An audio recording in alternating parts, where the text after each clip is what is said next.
Então, a nossa conversa de hoje é sobre a palavra.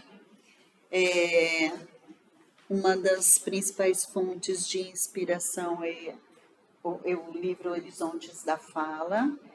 Na semana retrasada, eu tive a oportunidade, na terça-feira, de falar um pouco sobre saúde, também do mesmo autor.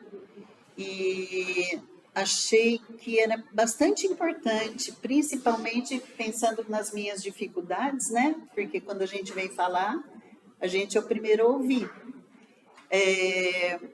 Sobre a comunicação, sobre um melhor uso da nossa palavra, do nosso falar, do nosso escrever. Então, esse aqui é o principal, mas também queria mostrar para vocês esse conviver e melhorar, que é do mesmo autor do nosso podcast. A gente tem um podcast, depois, por favor, vejam ali na frente com o QR Code. A gente está falando sobre as dores da alma e os prazeres da alma. E aí o Hamed também se expressa brilhantemente nesse livro, tem muita coisa boa. E aí, eu queria começar falando para vocês, essas duas mensagens, a gente vai achar, tá um pouco cortadinho, eu meio que tá cortando, tá? A gente vai ver muitas referências sobre a boa palavra no Evangelho. Eu selecionei só essas porque tem muita coisa para a gente refletir em cima delas. Se a vossa linguagem não se exprime em palavras inteligíveis, como se há de compreender o que dizeis? Estareis falando ao vento. Esse é do Coríntios, o capítulo 14, versículo 9. Mas o que sai da boca procede do coração, e isso contamina o homem. Está em Mateus, capítulo 15, versículo 8. Então, a gente usualmente não para refletir sobre a maneira como a gente está se expressando, ou sobre as palavras, como nós estamos colocando as palavras na convivência com aqueles que nos cercam no dia a dia. Tem alguns lugares em que a gente cuida mais da palavra. Então, dependendo das pessoas com quem a gente vai conversar, com o teor do assunto, com a importância daquele assunto, a gente toma cuidado. Mas, via de regra, a gente é descuidado com a palavra. Às vezes a gente usa desnecessariamente. Às vezes a gente fala demais. Às vezes a gente não consegue pensar por 10 segundos antes de falar. E aí a comunicação sofre, né? Ela sofre com os ruídos.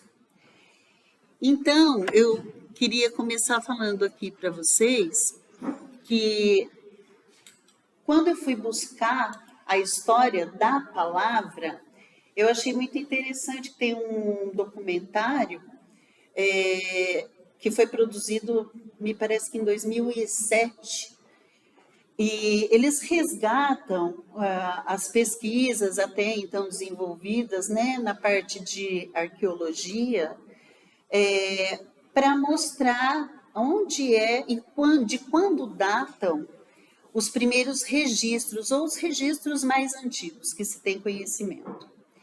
E aí o vídeo começa noticiando acho que aqui não dá para vocês verem, mas o lançamento de uma astronave, a Pioneer 10, né, pelos Estados Unidos, foi em 1972. Ela não tinha tripulação. O objetivo era explorar o espaço mesmo, né? E ver se conseguia pegar uma porta ali e conseguir ir para percorrer distâncias maiores, explorar.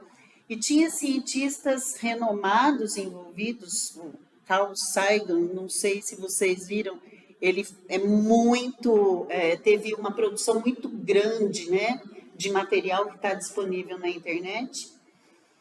E a preocupação deles era levar uma mensagem fora da Terra para eventuais vidas extraterrestres.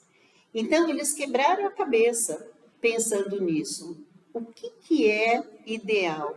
Como é que a gente vai mostrar que nós somos da Terra e o que é que tem na Terra? De forma que não seja ofensivo, que eles não se sintam, seja quem for, né? Não se sinta ameaçado, que a gente seja acolhedor, mas que ao mesmo tempo a gente mostre o que é que tem no nosso planeta. E aqui a imagem não está muito nítida, né? Foram meses e meses trabalhando nesse projeto, né? Pensando na parte da mensagem especificamente, fora as outras coisas. Mas aqui é uma placa de alumínio revestida de ouro para poder ter mais chance de preservar esse material, né? Fora aqui da atmosfera terrestre. E eles tentaram colocar um pouco do que era a nossa vida aqui. Isso daqui, essa imagem, ela se chama pictografia, porque não poderia se escrever nada, né?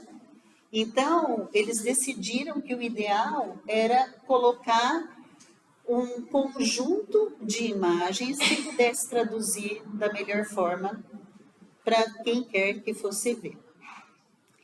E aí, isso mostra que existe uma preocupação de se estabelecer uma conexão que seja segura, que seja assertiva, que seja efetiva. E isso data de muito tempo. Então, os registros que a gente tem sobre evidências da escrita, eles foram encontrados na região, se eu não me engano, onde hoje é o Iraque, datam de aproximadamente 3.300 anos antes de Cristo. E na verdade, a princípio, eram signos, eram símbolos para haver a comunicação.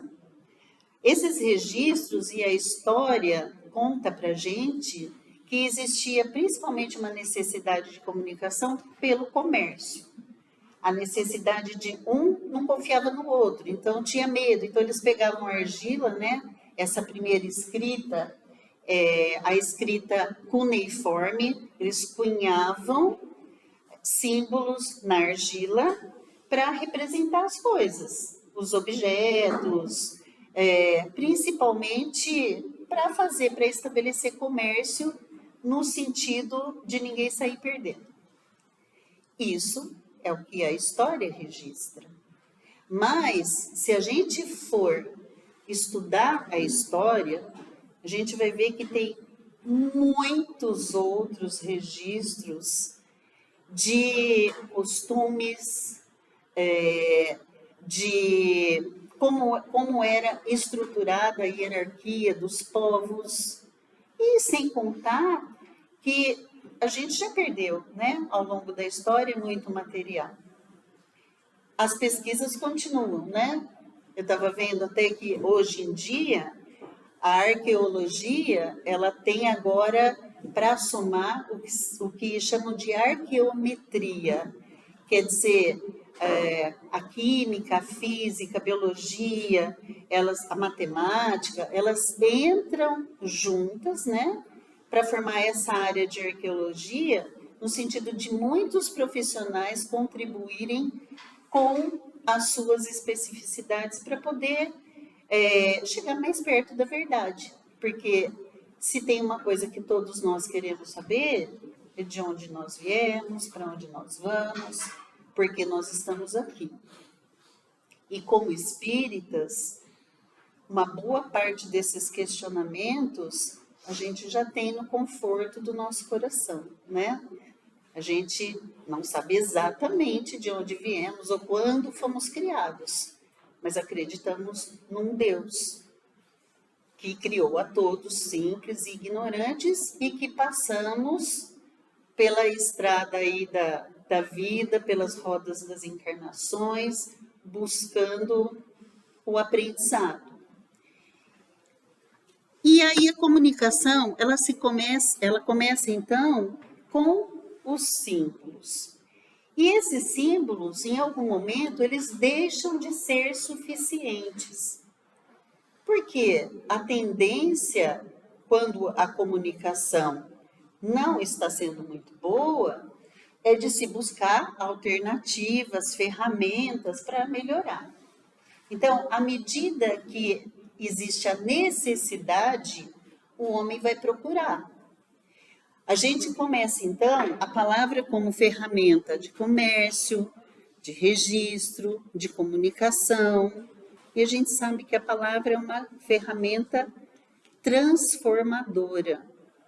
Ela pode alavancar o pensamento e até mesmo o caminho que nós escolhemos percorrer.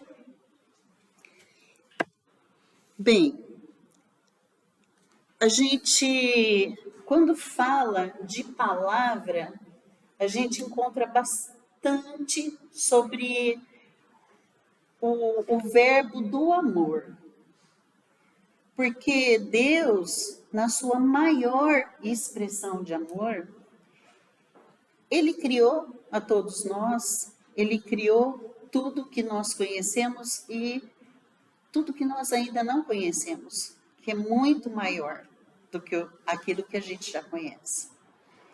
E pensando só no nosso planeta, que já é grande bastante, quando a gente para apreciar, quando a gente consegue acalmar o nosso coração e olhar como tudo se encaixa com equilíbrio, tirando a influência do homem, né, sobre o planeta, essa é a maior expressão de amor. Tudo está certo no nosso planeta. E aí, o que não está certo é aquilo que foi produzido pelo nosso desequilíbrio, pela nossa ignorância, pela nossa falta de tato. E a gente está aprendendo com os nossos erros e está tentando cuidar melhor desse planeta. Mas o Criador, ele é o primeiro a dar um exemplo, né? Ele cria o que é perfeito, numa expressão de amor profundo. E a criatura? E nós? Como é que nós agimos diante dessa perfeição? Será que nós conseguimos olhar com gratidão e, mesmo diante dessa grandiosidade toda, mesmo sabendo o quão pequenos nós somos, será que nós conseguimos nos colocar também como parte disso tudo? Porque nós somos parte disso. O que nós falamos, o que nós pensamos, o que nós sentimos, o que nós fazemos ou não, vai impactar sobre o todo. Então, a gente vai precisar ter uma comunicação que caminhe no sentido de nos ajudar a evoluir, a crescer, mas também pensando no coletivo, né? Não só pensando no nosso aprimoramento. Quando a gente fala, então, de comunicação, sempre vai ter uma mensagem que é transmitida por um emissor e é recebida por um interlocutor. E, então, o emissor ele vai emitir um código e isso, se der tudo certo, se não tiver nenhuma interrupção, nenhum ruído, ele vai chegar no interlocutor que tem que decodificar. Falando com simplicidade, essa comunicação, ela pode ser através da palavra, ela pode ser através do olhar, ela pode ser através da escuta ou né, a escuta ativa, respeitosa, através de imagens. Mas como é que nós estamos nos comunicando? Como é que nós estamos fazendo uso dessa palavra?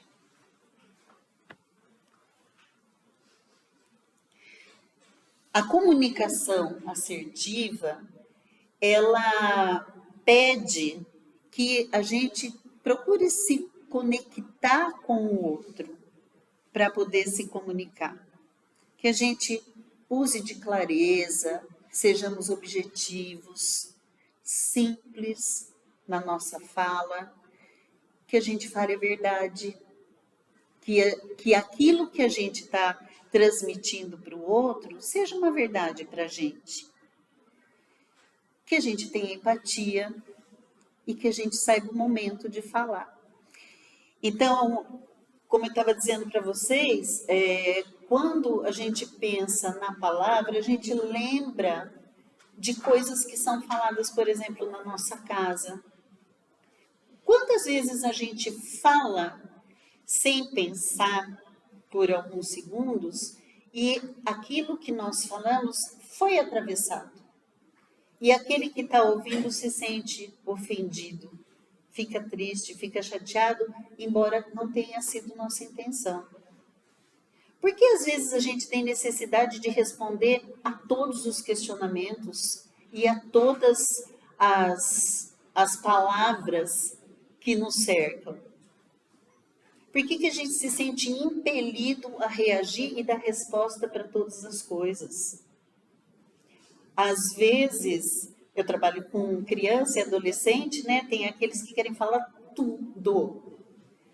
E aí, às vezes, eu falo, meu Deus, quanta palavrinha na sua boca, né? Porque ele sente necessidade de descarregar, de falar, sem selecionar, sem filtrar, só de limpar o coração.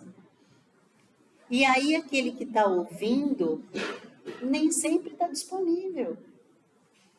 A gente faz os dois papéis o tempo todo. Será que a gente presta atenção se a gente está disponível? Se a gente, quando vai falar, respeita o momento, espera para ver se é o momento de falar aquilo que a gente quer muito falar? Às vezes não.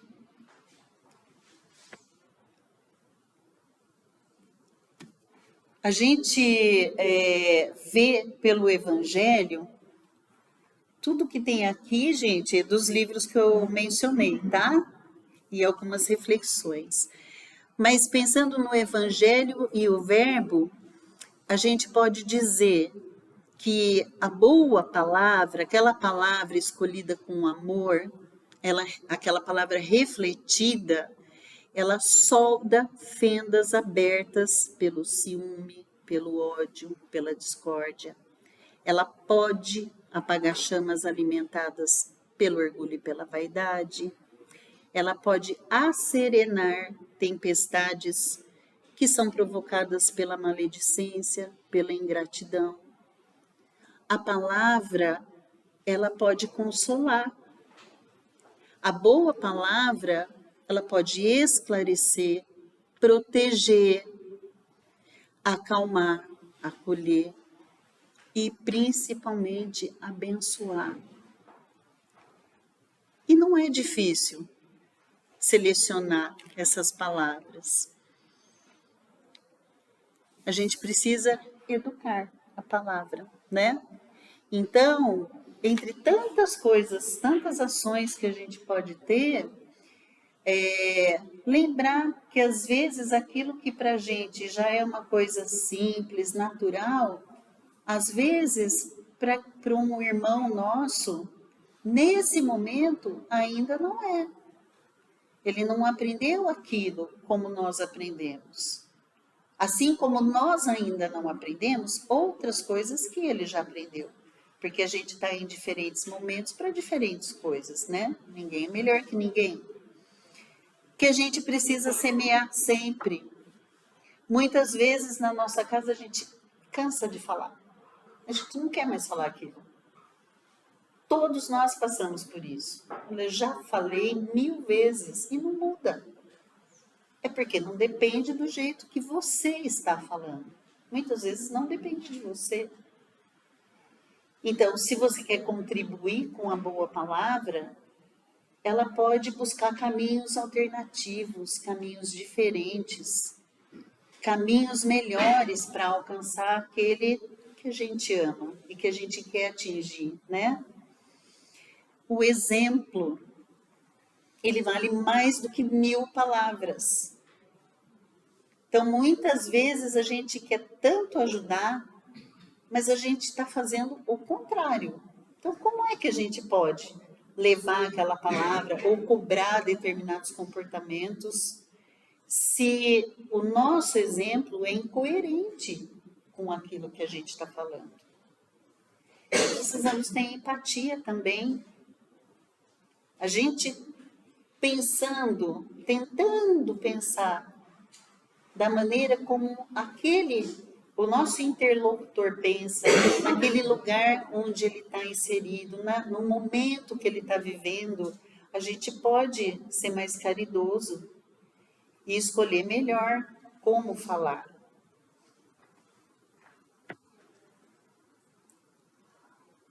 E aí, a melhor coisa que a gente pode fazer sempre é recorrer à prece. É nos conectarmos com o Pai, é pedir auxílio para que a gente possa, durante o dia todo, levar uma boa palavra, mas nos momentos em que a gente se vê numa situação diferente, especial, que a gente primeiro busque esse aconselhamento, essa paz, para a gente poder falar, se for o caso, aquilo que realmente possa ajudar. Vós já estáis limpos pelas palavras que tenhas falado. Então, João já mostra aqui nessa passagem do Evangelho que aquilo que a gente fala, aquilo que sai da nossa boca, é do que o nosso coração está cheio. Usualmente é assim. É que tem momentos, tem situações em que aquilo nem está no coração. Simplesmente são palavras que saíram sem passar por nenhum crivo. Miramês chama de palavras mortas. Não tinha por que falar. Tem palavras que são boas, que vão levantar, tem palavras que são ruins, que vão derrubar, e tem as palavras mortas, desnecessárias. Então, a gente pode vigiar para evitar essas palavras mortas. Ao falar, quando a gente vai falar, as pregas das nossas cordas vocais, elas vibram 100 vezes aproximadamente por segundo. É um trabalho grande do nosso organismo para dar esse impulso, esse comando para a gente falar. E quando a gente vai falar, a gente tem uma modulação da voz e tem uma emanação de energia. Então, o falar não é simplesmente falar, a não ser que a gente não pense e vá falando. Mas, muitas vezes, uma pessoa não precisa falar para ela mostrar que ela não está bem. Às vezes, são outras formas de comunicação que trazem isso para nós. E nós também. O jeito da gente se colocar, a maneira como nós agimos, já mostra como é que nós estamos nos sentindo. E para nós que estamos aqui na Casa Espírita, como trabalhadores, é muito importante essa preocupação para com o outro, né? Para a gente manter o nosso equilíbrio e para poder ajudar o outro. E o saber ouvir, ele é tão importante quanto o saber falar, porque a gente aprende a palavra escrita, a palavra falada, Mas poucas pessoas aprendem em casa a ouvir, a palavra ouvida. A gente tem a necessidade de falar, talvez por falta mesmo, né, dessa reflexão. Ouvir, ouvir sem interromper o interlocutor, tentar acalmar o coração, só ouvir e emanar amor e acolher através desse ouvir.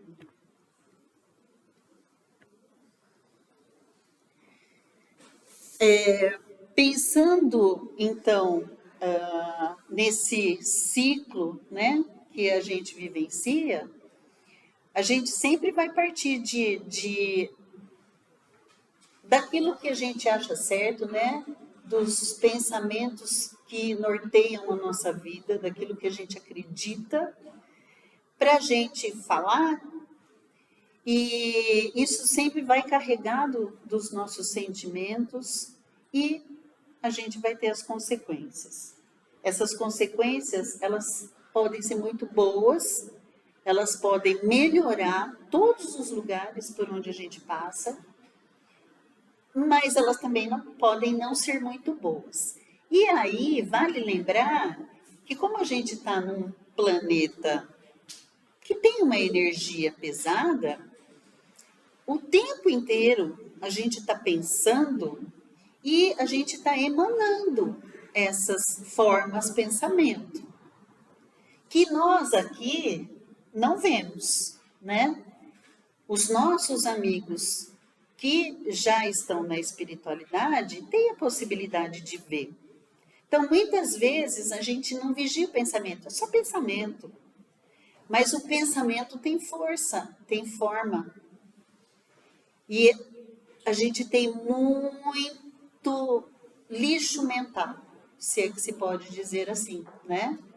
Que são pensamentos, são as palavras mortas, são pensamentos de tristeza, de pessimismo, muitas vezes de raiva.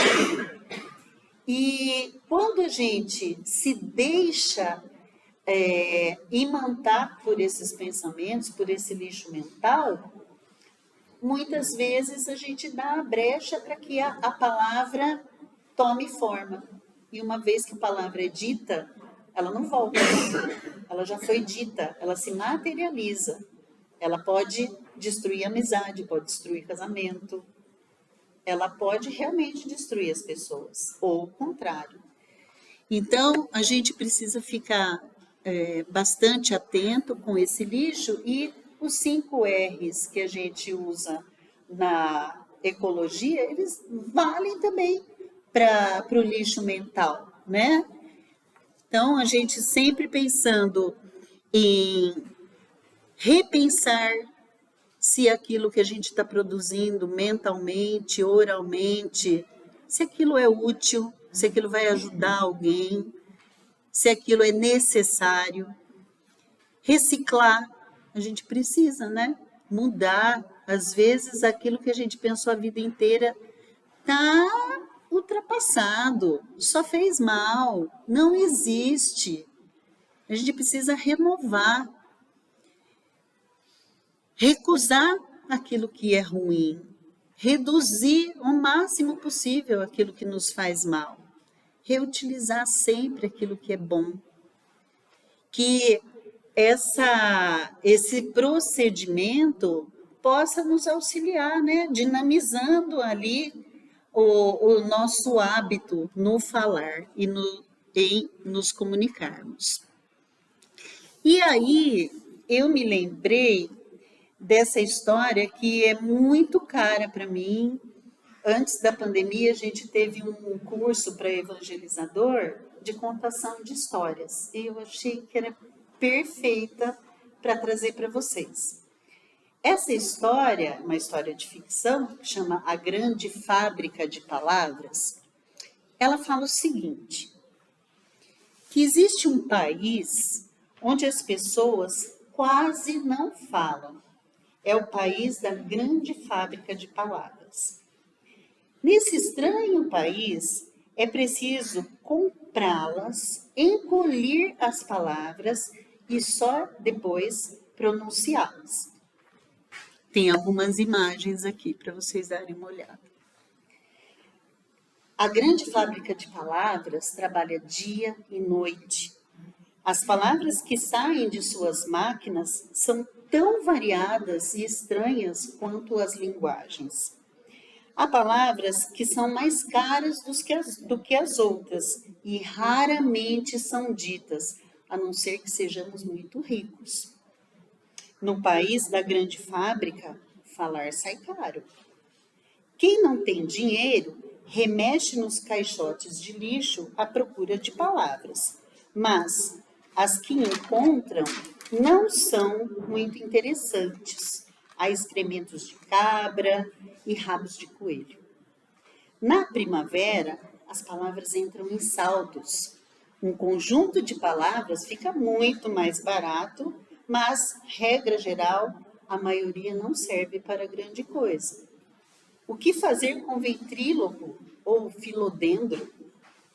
Por vezes, as palavras são levadas ao vento. E nesses dias, as crianças se apressam a pegar suas redes e apanhá-las como se fossem borboletas. E à noite, durante o jantar, sentem-se orgulhosas por poderem contá-las aos seus pais. Hoje, o Felipe apanhou 3 palavras, mas prefere não proferi-las à noite. Ele quer guardá-las para alguém muito especial. Amanhã é aniversário da Sara e o Felipe está apaixonado por ela. A sua vontade era dizer: amo-te, mas não tem dinheiro no seu mealheiro. A única coisa que pode fazer é oferecer-lhe as palavras que apanhou: cereja, poeira, cadeira. A Sara e o Felipe são vizinhos. Depois de tocar a campainha, ele não diz bom dia, como vai, pois ele não tem essas palavras consigo. Em vez disso, ele sorri. A Sara traz um vestido cor de cereja e retribui o sorriso. Atrás dela, o Felipe repara o Oscar, que é o seu maior inimigo. Os pais do Oscar são muito ricos, mas não é por isso que o Felipe o detesta. O Oscar não sorri, ele fala com a Sara. Amo-te do fundo do meu coração, minha Sara. Um dia iremos casar, tenho certeza disso. Aquilo deve ter custado uma fortuna, pensa Felipe. A Sara continua a sorrir para Felipe, mas ele não sabe que é para ele. Ainda por cima, há tanta confiança nos olhos de Oscar. As minhas palavras são tão insignificantes, pensa Felipe. Então, ele inspira fundo, pensa em todo o amor que lhe agasalha o coração. E de uma assentada pronuncia as palavras que havia apanhado com a sua rede. As palavras voam em direção a Sara e atingem-na como pedras preciosas. Cereja, poeira, cadeira. A Sara deixa de sorrir. Fica a observá-lo. Ao que parece, está sem palavras. Decide aproximar-se dele e beijar-lhe o nariz com ternura. Mas Felipe tem uma última palavra a dizer. Em tempos, encontrou num caixote de lixo, e é uma palavra que ele adora. Guardou-a para um dia especial. E agora esse dia chegou. Por isso, olhando diretamente nos olhos de Sara, Felipe lhe diz: repete. Eu trouxe para vocês uma caixinha cheia de palavras. Vocês não vão precisar comprar. Mas, quando a gente sair do passe, essa caixinha vai estar aí fora. E eu espero que eu e vocês, todos nós, que a gente consiga pensar em palavras as melhores para a gente dizer a Deus quanto a gente é grato por estar aqui e quanto a gente ama as pessoas que estão ao nosso redor. Muito obrigada.